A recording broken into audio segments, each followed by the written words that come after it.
everyone. On behalf of Houston Ballet, I would like to welcome you all to today's talks. My name is Jasmine Fuller-Kane. I'm our Director of Development Communications and Publications.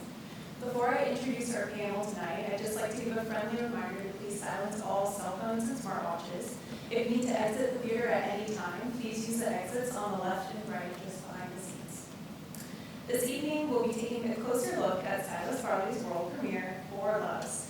It appears September 19th through 29th during Velocity, alongside Aszure Barton's Come In and Stanton's Velocity. Driving our discussion tonight is Houston Ballet Artistic Director Julie Kent. Thank you so much for moderating. And on our panel tonight is Four Loves choreographer Silas Farley. Silas returns to us after creating his first work for Houston Ballet during the 2022 Margaret Alfred Williams Jubilee of Dance. Silas has created works for many prestigious companies and institutions. Before assuming his current position as Armstrong Artist in Residence in Ballet at SMU, he danced with New York City Ballet and was the Dean of the Trul Zipper Dance Institute at the Colburn School in Los Angeles. It's a pleasure to have you on our panel, Silas.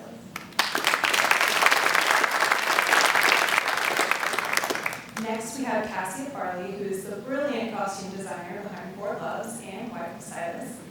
Cassia's work has been worn by the Washington Ballet, New York City Ballet, and right here at Houston Ballet. Before she began designing costumes for dance, Cassia was a dancer herself at Ballet Austin. Welcome, Cassia.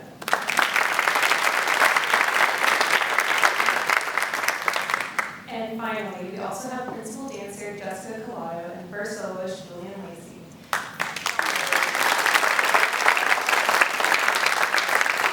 Jessica is the Cullen Trust for the Performing Arts Principal Dancer, and this year she is celebrating her 20th anniversary with Houston Ballet.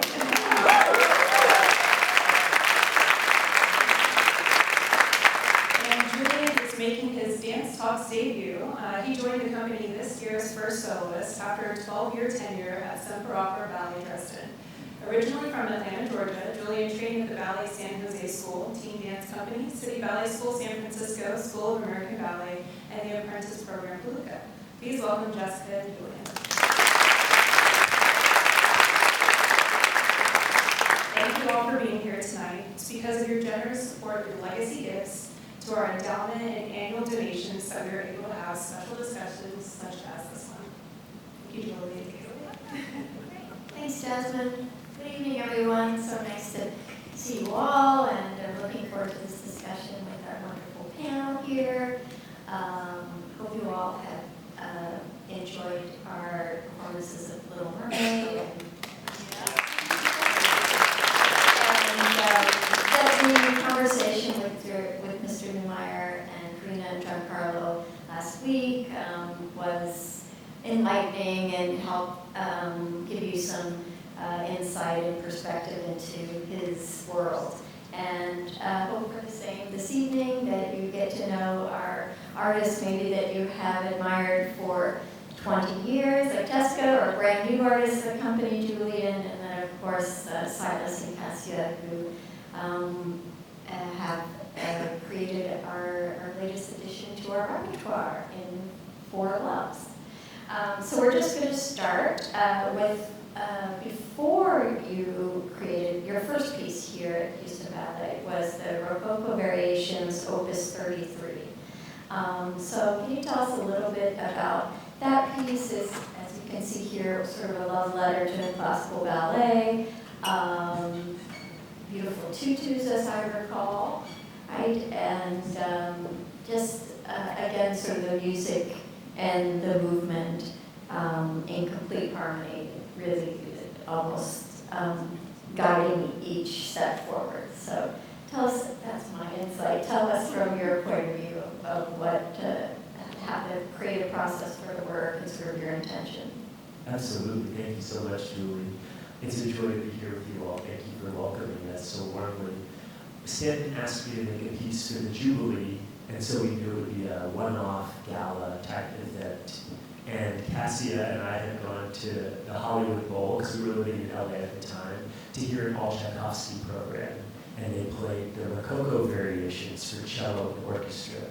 And I just kind of filed it away in my mind that that would be a great thing to choreograph to someday. And then when Stanton asked me to do this piece, I thought about what the parameters were and the length and the kind of virtuosity that makes sense for a gala event like that. I thought this would be the perfect piece of music. And the music is very expressive, and it's a virtuosic vehicle for the cello. So I wanted to make something that was a virtuosic vehicle for a small group of dancers.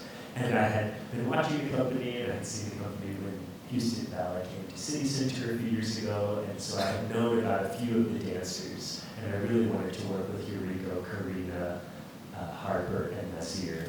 And as you all know, they're exquisite dancers. And so I was able to develop something that felt that it reflected the virtuosity and the expressive quality of the music. And it is very much a love letter to ballet, and definitely to Balanchine, and to his ballets, to the music of Tchaikovsky. And I even took 2 little steps from 2 of Balanchine's ballets and kind of stretched them out and incorporated it into this piece too. So now here we are 2 seasons later, and we asked you to return to Houston Ballet and create another piece. And this is a full act, so it's part of our triple bill. And while I think that this book by C.S. Lewis might give us some idea, tell us about your inspiration behind the 4 Loves. Thank you, Julie. When Julie and Stanton, now a power team, invited me back to Houston Ballet, they asked me to do a full one-act piece. So I had the chance to make something very intimate for just those 4 dancers, and I wanted to do something that was a vehicle for the whole company.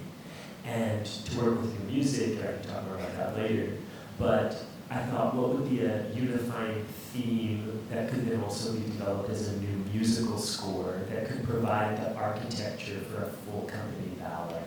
And I've loved the work of C.S. Lewis since I was a little kid, reading Chronicles of Narnia, and then in my teenage years, reading more of his philosophical, theological books. And I remember The 4 Loves, where he makes this long and beautiful, almost poetic meditation on the 4 different Greek words for love.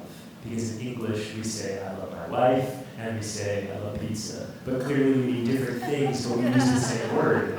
And in that old Greek, there's more precision with these 4 different words that expound 4 different dimensions of love. And in each chapter of the book, he reflects on each one of them. And so the first is storge, which is affection, which is usually what we talk about with the love that parents have for their children. And it can also be like patriotism, like your love for your homeland. The second dimension is philia, and that's friendship. The 3rd is eros, which is romantic love. And then the 4th is agape, which is divine love, or self-giving love, or a kind of gift love, where the other is preferred. And so I thought we could explore each of those dimensions of love in each of the sections of the ballet, and then there could be different relationships explored in each, so that you could feature different groups of dancers in each section too, and that can then be in dialogue with the whole company and with movies. Well, as you can see, Silas is a very special individual that puts so much thought and depth and layers and spirituality and sort of aspirational aspirations into your work. And so it's really inspiring for all of us to be a part of your world. And as well, I would love for you to just share a little bit more about how you are develop specific movement vocabulary to then bring to life these different forms of love. I thought by featuring different groups of lead dancers in each of the sections, it would give a distinct choreographic profile to each of the loves. And so in Storge, it's a mother-daughter relationship. and that's Jessica and Tyler gonna tell me. And it's really like the community of women around them.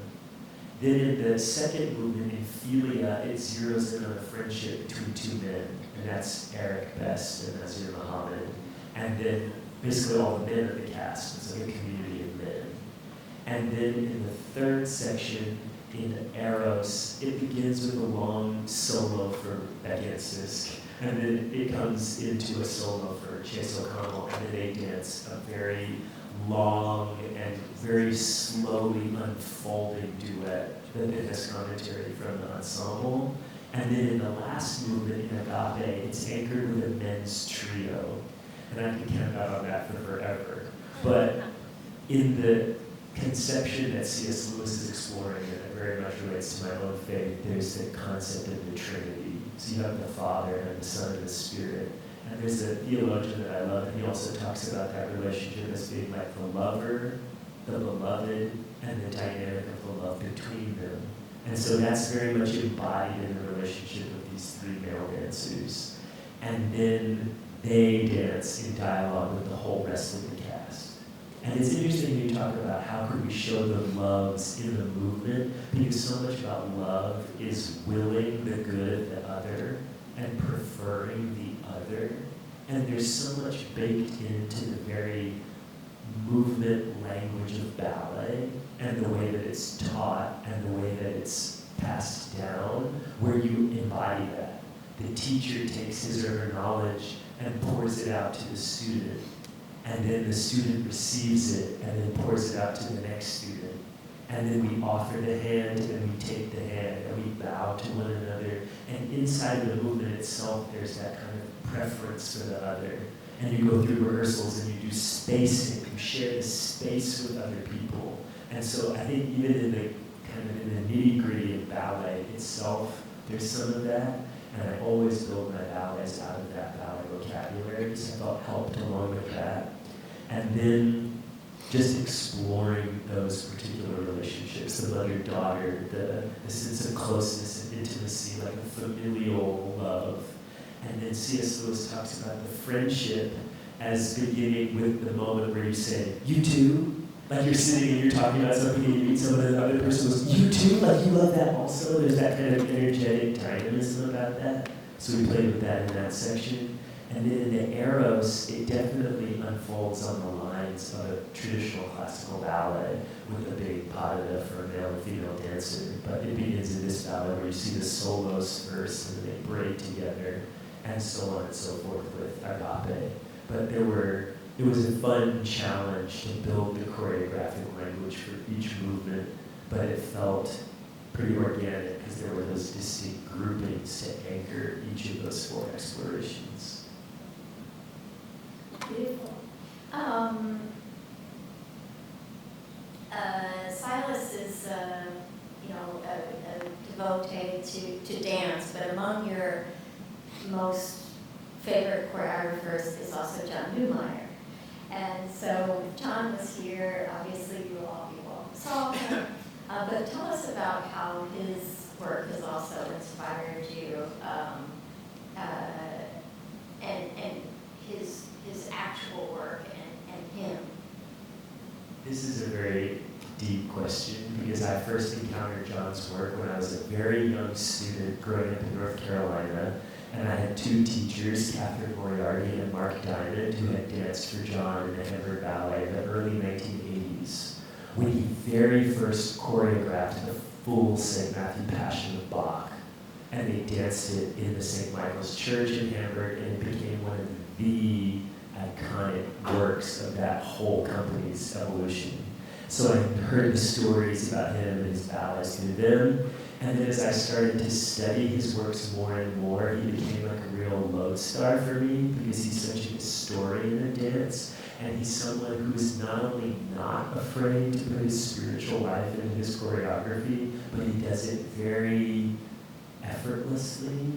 And in ballets that are set to sacred music, like his St. Matthew Passion or his Handel's Messiah or his Bach B minor Mass, but also the ways that he looks at the kind of spiritual and emotional life itself and how that can be uniquely manifested through the language of dance. And he has a wonderful quote. I'll share two ideas from John that linger really large.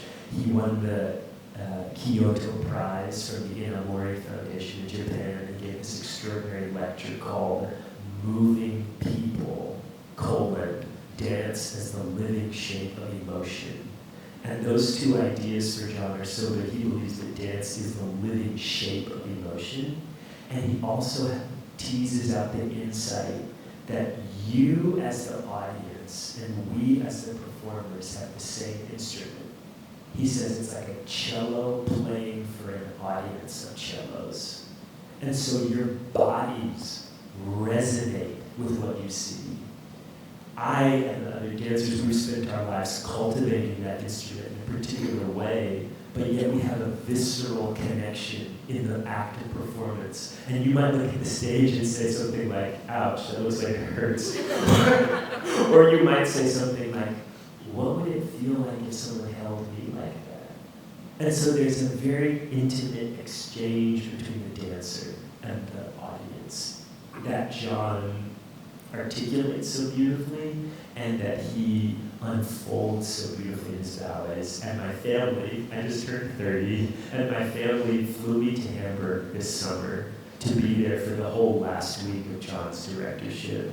And I had met John before, and he had me as his guest, and I got to see 7 nights of his ballets. And the first night, I was in the St. Michael's Church where my teachers had done the St. Matthew Passion in 1981 or whatever, and getting to see John sit on stage with the Protestant Bishop of Hamburg talking about the spiritual underpinnings of his ballets, and then he danced excerpts from many of his ballets to sacred music. So it was overwhelming, and then to have him here working on Mermaid when I was choreographing, and he came into the studio and he gave me an idea about something I could do to clarify a little bit of choreography, and it was surreal.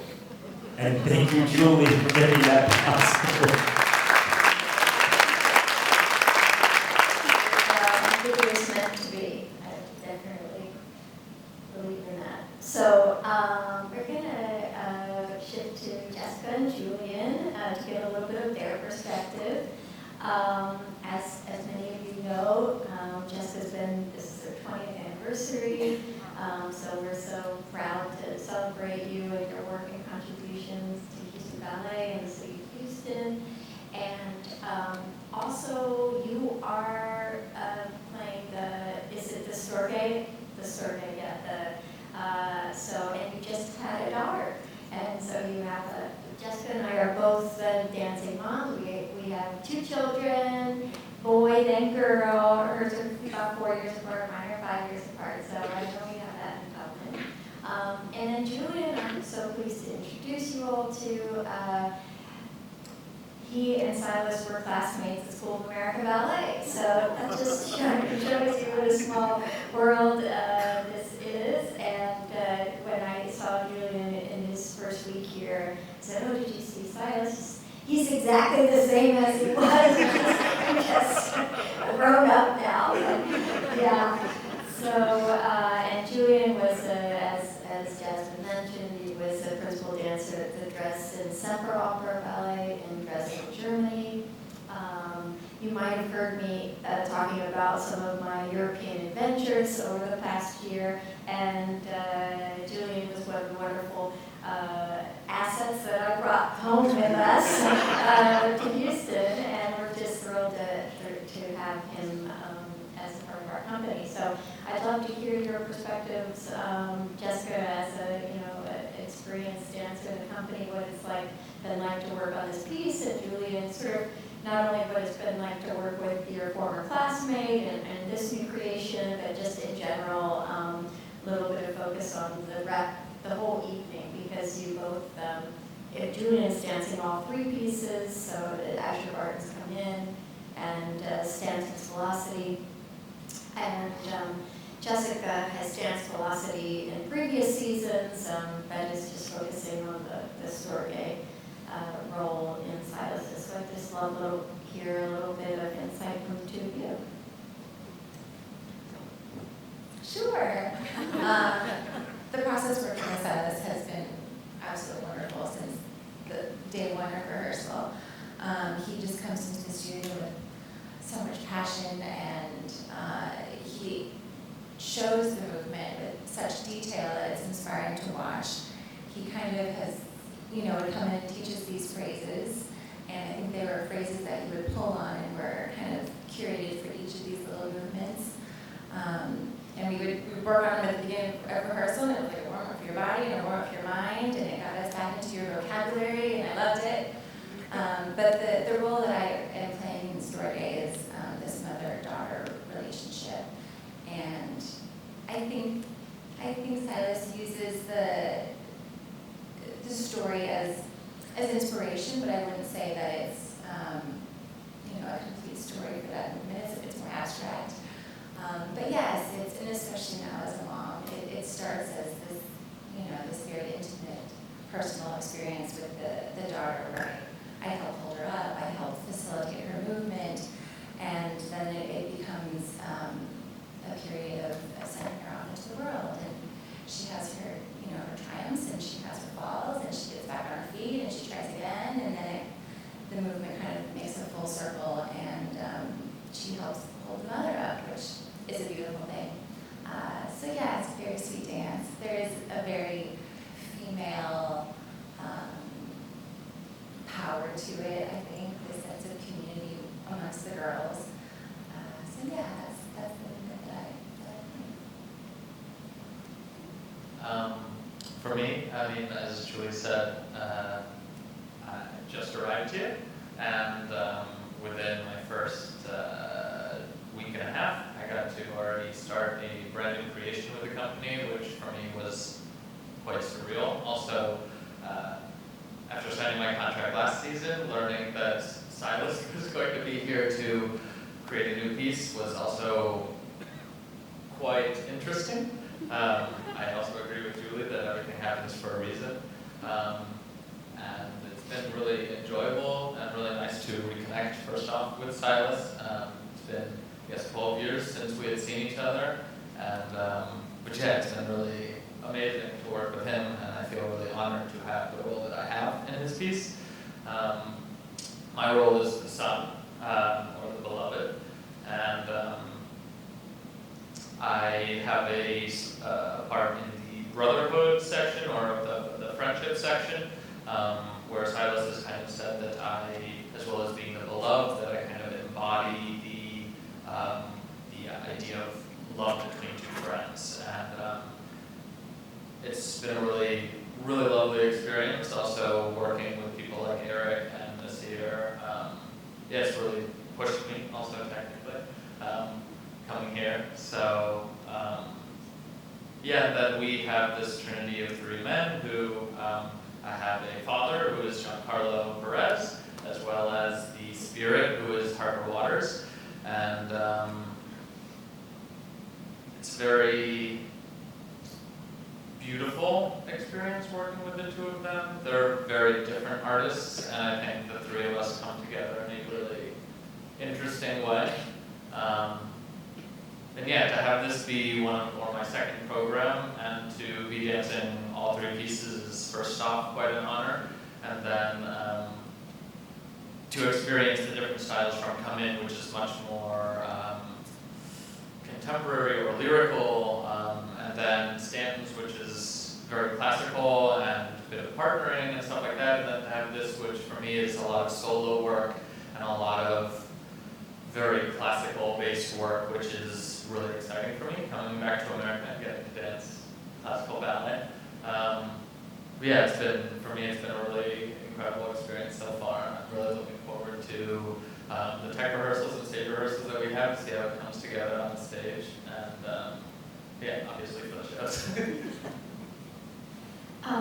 Jessica, can you just give a little description about sort of how you see, you're familiar with all three of the works, so a little description about the diversity of each piece of the program in general. Sure. Yeah. I actually think this is like a wonderful program because the span of type of movement is so broad. You have Stanton's Velocity, which is very dynamic. It's a powerhouse piece. It's classical technique, and it's more structural, I would say, where Silas's work is still very much based on classical technique, but it's expansive and it's spiraling and twisting, and he's trying to get like every little ounce of juice out of each step. So I would say his movement has a little more freedom rather than almost the precision of velocity. And Aszure Barton's Come In is kind of the more contemporary piece in the program. It's an all-dance piece, and although I wish to be in it so badly, it's almost like a beautiful meditation. It's a soft piece for men, which I think is very rare to see, because normally with a bunch of guys out there, they're like busting out tricks and stuff like that. But it's so pretty, and it kind of like it takes you somewhere. So it's a really nice program. Just a little more. So Stanton's philosophy he created in the early '90s on Australian Ballet, and so it's very technically demanding. And there's a section where the women do pirouettes they each did triple fouette, and I said, Stanton, did they do that in Australia? Like, did you all do that when it was made? He said, yeah, and I said, oh my God, like that is intense. But yeah, so we could throw down with them too. The girls they were really impressive. I mean, it's a powerhouse piece. So I'm looking for that. And then the Come In by Aszure Barton. Mikhail Borshnikov was in the original cast, and you can really see his footprint in all of the movement as in the leading role, and that's the role that Connor Walsh and Angelo Greco will be performing in. So that was really special for me, in particular, to see Borshnikov's just dancing is so specific and so unique and so perfect and recognizable that it was fun to see his footprint just right there.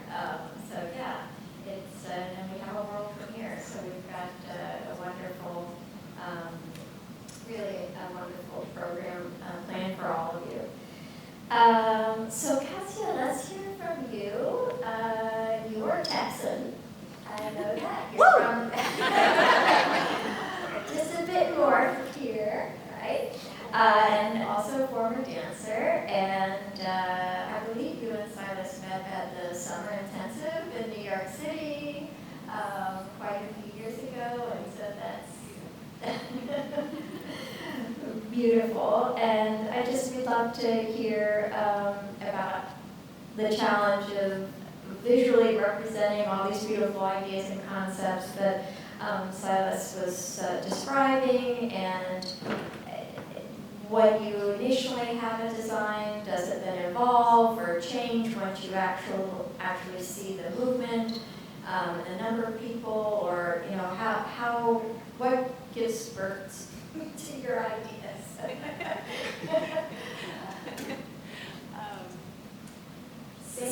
Cassia's expecting I'm her second child. That was very personal.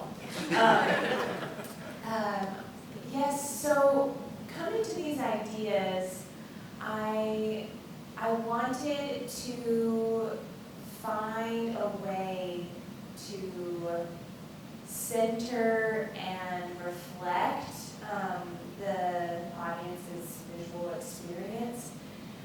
And so I spent a lot of time thinking about what is a very universal experience where basically all humans over time and places, and it brought me to something that Balanchine so brilliantly discovered, that the blue sky is not only universal, we all experience the sky, but it's also this perfect idyllic background to any color, to any situation, to the point where you don't notice it, not because it's not beautiful, but because it's so organic and it so highlights the thing in front of it.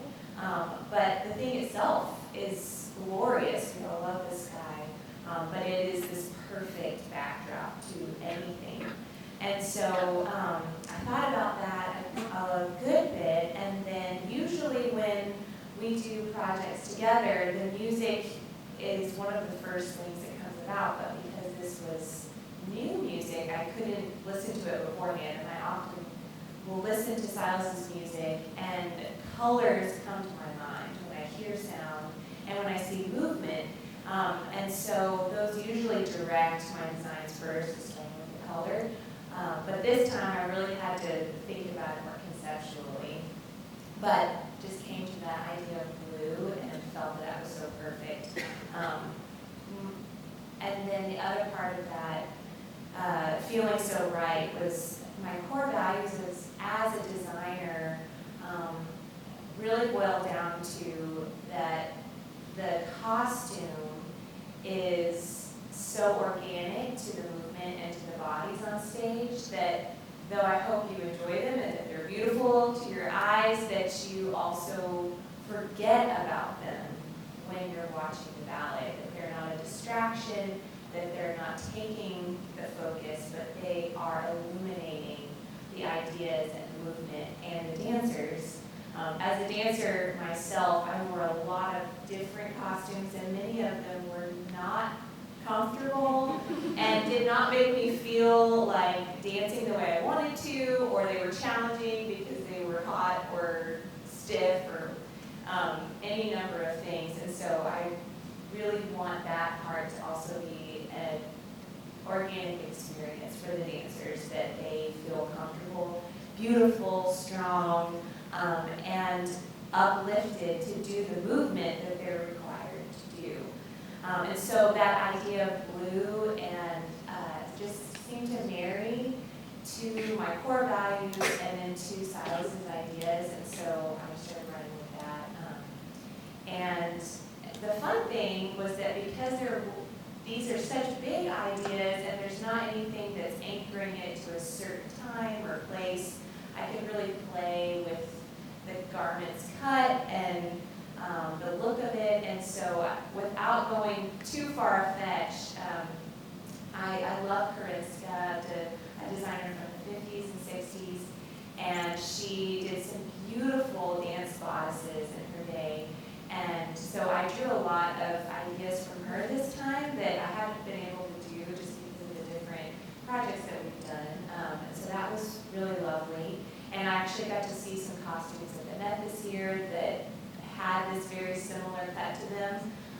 So that was fun. And then I kind of started there and then even drew the guys' ideas from their garments ideas from that starting point of this particular bodice look of Kariska's. I did long skirts because I felt I wanted an elongated line. I didn't want the costumes to make a really strong statement, and sometimes short skirts make a really strong statement about what the movement's going to say to you. And so I elongated those lines. And other than that, they're very simple and unifying, but other than, there's one very unique thing about them that I also felt really connected to these ideas and our unique experiences of love. And so though there's this kind of classic bodice and the gentlemen are wearing ballet tights, each person has their skin tone matched into an ombre. So it starts in their skin tone and then it fades into this blue. So every single costume is that person's costume, and it can't really change, which is beautifully done by the costume shop here. They're Jedis, and it just blows my mind. I'd say, do you think you could do this? And I'm like, yes, and then they do it, and it's just magical. So that also felt like it fit so well with the ideas, that we each experience love uniquely, but it's love that we experience. Yes, beautiful. So speaking of love and working together, can you share a little insight into how you all, yeah, and there's baby Asa, who's a little bigger than that now, but how you make it all work, your concepts,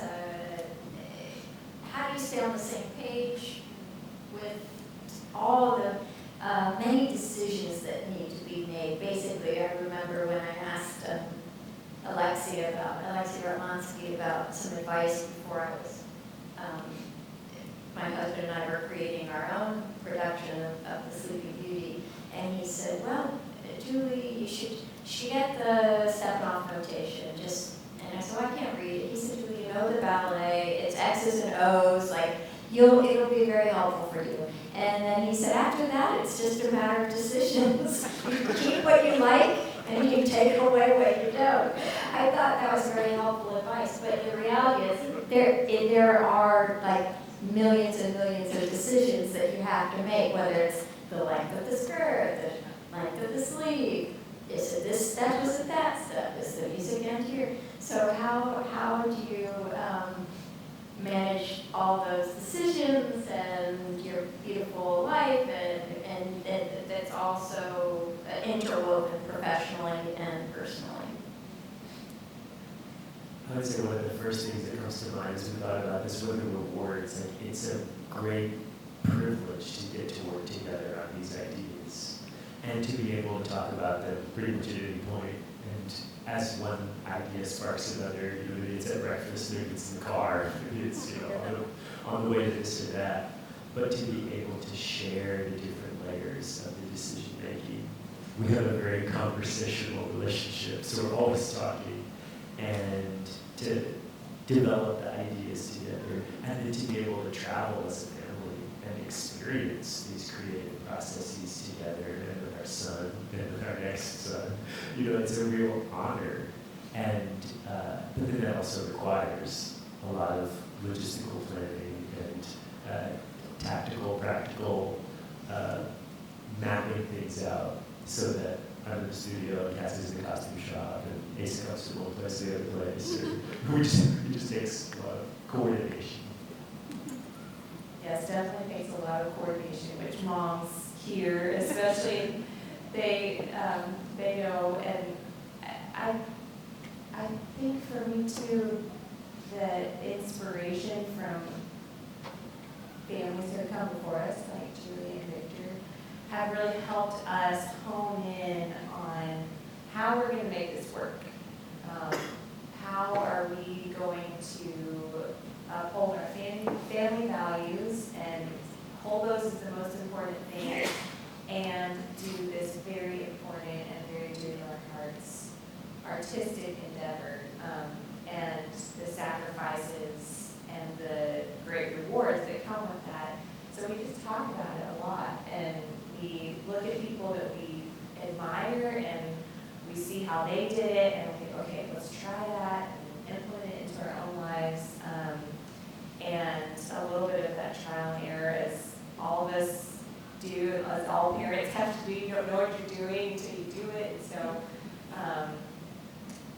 so I think we've been artistic collaborators a long time. We met when we were very, very young and have worked together even before we were in a romantic relationship. And so we just practiced discussing ideas and learned each other's language.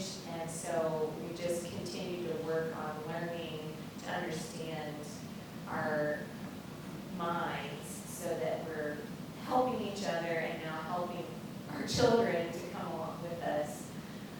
So sometimes that looks like, okay, we're just going to have to be really flexible nap people. Like, we don't have a set nap schedule because sometimes you just got to be in the costume shop. So we're going to turn on Dino Train. And Asa, thank goodness, he's pretty flexible and he really likes people, so he just chatted it up about dinosaurs with the costume people here. So I think that's the biggest thing, is just continuing to reevaluate for us, and like, how are we going to make this work each time? What are the sacrifices we need to make, and reap the rewards that came out from this. So for those of you who don't know, I have been married almost 28 years. It'll be in another 9 days, to my husband, Victor Barbie, who was the principal dancer at American Ballet Theater.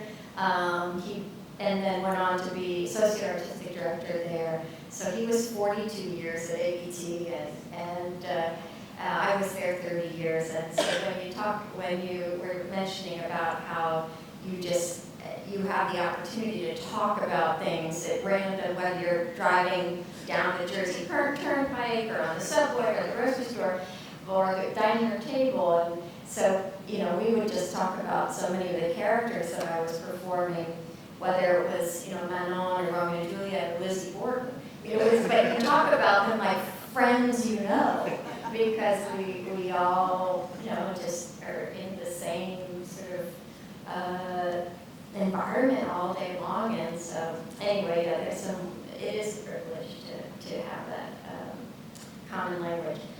I'm going to transition a little bit to the music that is going to support this beautiful piece that you've made. A little more backstory. Silas and I believe I taught you at SAB, which means I taught you too. I must have, as a guest teacher. You said I was a guest teacher one time? Yeah, or coming to watch, okay. I would have remembered. Yeah. Okay, so maybe, anyways. And then when I was director of the Washington Ballet, we were dancing at the Guggenheim Museum. They have something similar to this. It's called Works in Process, but there's actually a performance component as well. And we met then, and I don't even remember what we were performing, but somehow we were talking about Ashton or something, and then he sends me an email with a few ideas about choreography, but also like a link to a book about Ashton that I thought, oh, this is a ballet nerd. I found my people. It was just a out-of-print book that you could find only through, a link. So. And then I ended up commissioning several works by you at the Washington Ballet, and the first one was the Werner Sonata. So this was in the height of the pandemic, and like Stanton and our team did here, divided up the company within groups, whether it was 5 people or 8 people or 10 people, and I had several choreographers come in and create pieces, so Jessica Lange and Silas and Stanton. Yes. And all of these pieces were put on Marquee TV. And and we filmed yours. We had to film outside. It was the whole deal. And we filmed yours at Wolf Trap in Indiana, Virginia. I don't know if any of you have been there. They had a beautiful outdoor vista, and the green of the grass, and the white costumes. It was really, really beautiful. And you used music by Kyle Werner. And so now here we are working with Kyle again. So please tell us a little bit about Kyle, his work, this piece, and Well, it was such a joy. Julie was the first artistic director to ask me to choreograph for our company, so I was so grateful. And that first piece was really special. I've known Kyle for a long time now. We went to the same church in New York for many years together.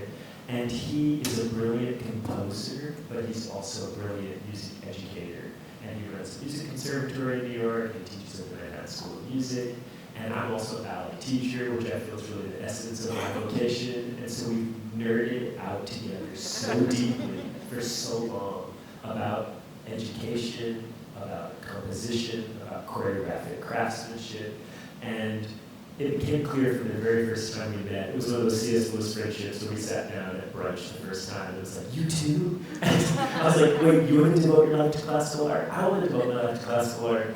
And we both love Stravinsky and Balanchine. This idea of that collaboration has definitely inspired us. And one of the phrases from a book about Stravinsky and Balanchine was that the two men embraced the classical tradition with a sense of renewal. And that's really what has connected me and Kyle so closely. And then when Cassia and I got married, then the three of us would sit up till the wee hours of the morning, nerding out together, like, well, how would this idea work out choreographically? How can we explore compositionally? What might the colors be? And this was just like mini Sunday afternoon brunches and very late dinners when it's all just conjecture and imagination and by faith. Because you have no commission, you have no opportunity, there's nothing. There's just the ideas. But there was such deep conversation between the three of us about all of these kinds of things. And so when Julie asked me to do the piece at Washington Ballet, I had been there for the premiere of Kyle's Violin Sonata, and I thought someday this will make a beautiful ballet, and it did. And then when Julie and Stanton invited me to make this work, I knew that it was possible here to also commission new music for full orchestra.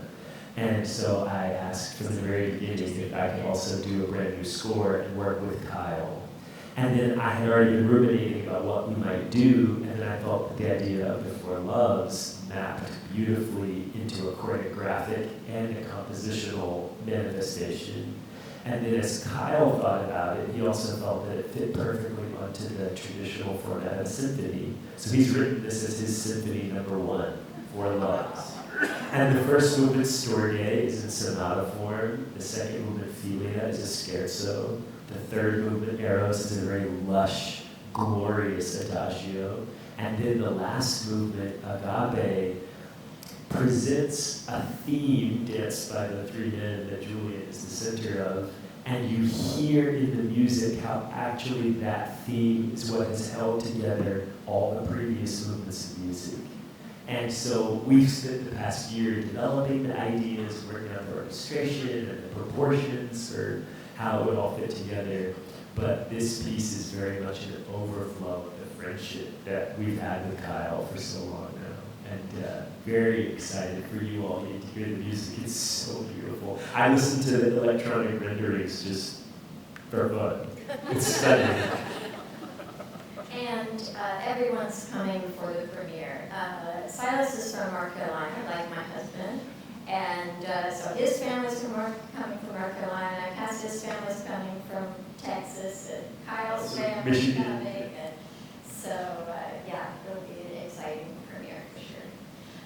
So I think it would be a great time to open up to questions in the audience, if anybody would like to ask anything.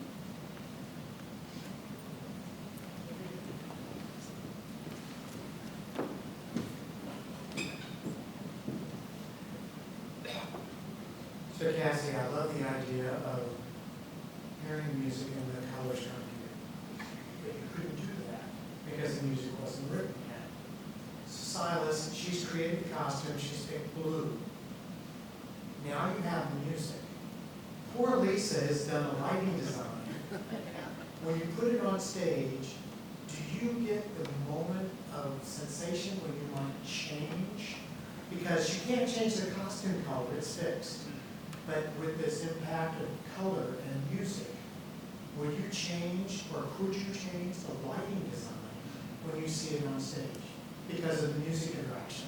That's a great question, and we'll definitely play with the lighting, but I would say that when I hear music, I hear the steps. When Cassia hears music, she hears the colors, and she has a sense, even in this case, ahead of the music about the color, and I totally trust her with that. So when I come into it, it's like, we're going from a place of such deep trust that I'm like, okay, it's blue, it's perfect. And then we go into the lighting, and I got to work with Lisa the last time I was here. It was so brilliant.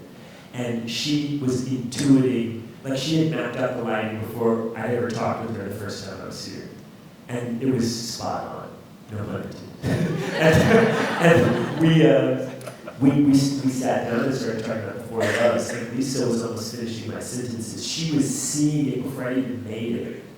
And so there is a magic and alchemy that happens, but the boots on the ground is that I always have Cassia with me in the lighting rehearsals, because then she can help me go, oh, this will show the color will be clearer if we try this or that, but then it's just so much trust, because Lisa's bringing her creative craftsmanship, and Cassia's bringing hers, and Kyle's bringing his, and because we've all talked about that foundational ideas so deeply, then I just come with so much trust, because I know we're all making the same piece.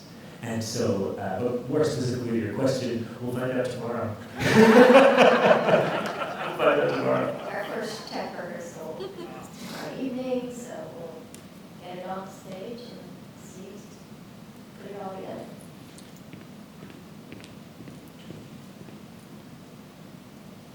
Julian, would you tell us a little bit about your transition to Houston and to the Houston Ballet? It was a quick transition. My last season ended on July 7th, which was my birthday, and then I started here the 21st of July. So I had 2 weeks to move 12 years of my life and my dog from Germany to here. So flights for dogs is not necessarily easy, so it was quite a challenge. But once I got here, it's been fast and intense. I got the opportunity to go to Chautauqua and go on tour within 3 weeks of starting with the company. So that's why I started my, what I said before with that everything's been a bit surreal. I don't have any furniture in the home I'm renting. I've just been here. I've been working and doing shows now, and but overall I couldn't be happier. I feel like it's been a really good decision for myself as well, personally and professionally. But I guess the one word that sums it up is kind of intense, but in the most positive of ways.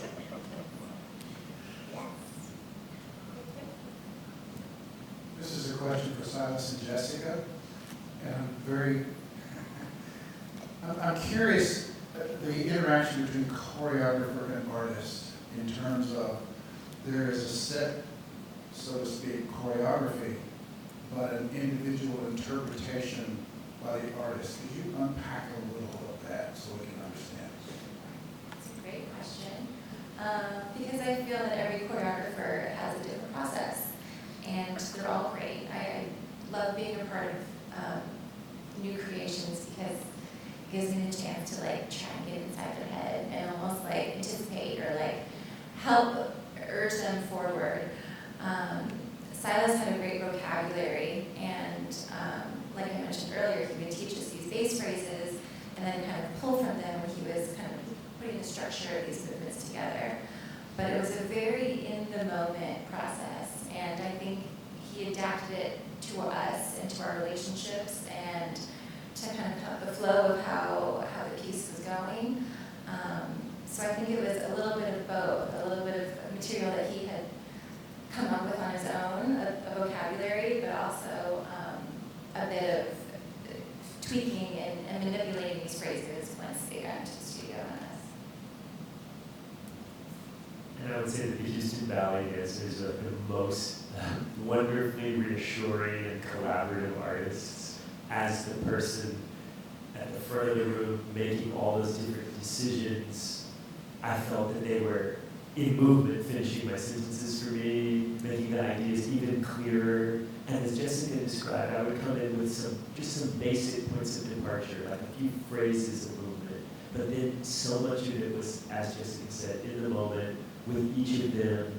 And we've had different groups of people learning the same parts. And my goal is to be as clear as I can be, but also to give them as much freedom as possible. So I was sitting there today, even though we watched two different groups do the same material back to back, and the superstructure is the same, but it's like a completely different ballet, and I love that. And it's like, again, apropos of what we talked about before, there's so much trust. Like I know they're bringing their whole life of devotion to this language. And so they're in the moment finding things. And I try not to jump in too soon with a lot of comments or commentary because I joke they're like self-cleaning dancers. They figure it out. And they make the ideas even clearer and they push themselves even further. And I've been gone for 3 weeks and I came back today.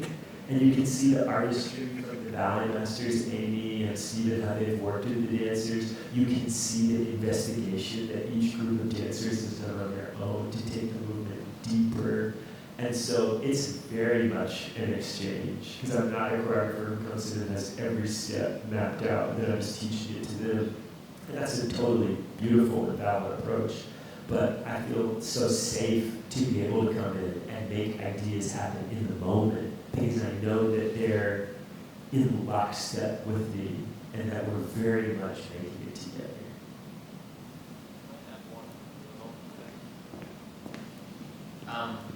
One little extra thing is I've worked with a number of choreographers also in Europe and in my time there, and I've never had a choreographer watch class as often or take class as well with us as often as Silas did. And I, throughout the process, got quite a strong feeling that he would watch us in class, see technically or artistically what we had to offer and what some of our strong suits were, and then would give us the opportunity through the steps and through what he would give us in the piece to show our best selves, which is not always the case with every choreographer. Obviously they don't want to make it look bad, but Silas was so attentive and watching class and studying us in class, and I thought that provoked a very interesting relationship in the studio with the steps he decided to give us, and that was unique for me. I'm a dancer choreographer, and I can imagine that receiving a commission from this big and prestigious company as Houston Ballet is like extremely daunting. And so I'm just curious how you make a final decision and like not overthink it to choose something like a theme such as the Four Loves, and then like create that work, and then do you like ever get to a point where you're like fully satisfied with the work, or like you want to tweak it once you see it on stage, or like, oh, I could do it so much better, like just kind of how you like that decision making process goes. Thank you for that question. I would say, I think I do go back to the word trust, because like I said, Julie was the first director to see what I was doing as a choreographer, and I got to work with her at her company on 4 different ballets, and some of those dancers came with her here. So they were here, and I was here in 2022. And so coming back, again, it just felt very, very safe. And it felt, like the question before, that the dancers were right there with me. And so they were so reassuring. And I think of a lesson I learned from Cassia, because earlier in my evolution as a choreographer, I really would map out every single step before I went into the studio. And I would map out every and count and where every finger was. And I tried to be gracious, but I was more insisting upon that. And sometimes I would get stuck. It's like writer's block. But then Cassia told me, she was like, if you ever get stuck, just go to some other part of the music. Think of this all, you don't have to choreograph everything in the order that the music is playing. It's like, you can build this part of you couldn't do this in real life, but you built this part of the bridge, and you built that part of the bridge, and then eventually it all connects. And so I think with time, and this is a lesson I also learned from Kyle as a composer, we talk about the contrast of tight-knit versus loose material. Like you think of like Wagner preludes, loose. Steve Reich is tight-knit, but that those different ways of constructing art can live together in the same piece. So I feel like the tight-knit part is like I come in with some ideas, but then the loose is like, well, we're also going to figure it out together. And then I think it's just practicing the balance of preparation and a sense of kind of magical anticipation of what might happen serendipitously that's different or better than what I could have even thought of in the moment. And then because Julie, I really feel, has helped develop me as a choreographer, the first thing I did was at a certain scale, and then a little bigger, and then a little bigger, and then a little bigger, that it feels like, yes, this is the biggest thing I've ever done, but it feels in such a continuum with a very gradual set of opportunities that it doesn't feel as overwhelming, because it feels like the next phase, the next piece of growth. And to just encourage you, it's like, just keep practicing. There's a wonderful song from Stephen Sondheim from Sunday in the Park with George. He says, the art of making art is putting it together. And you just keep doing it again. Beautiful. That's a beautiful way to end this discussion. Yes, thank you so much.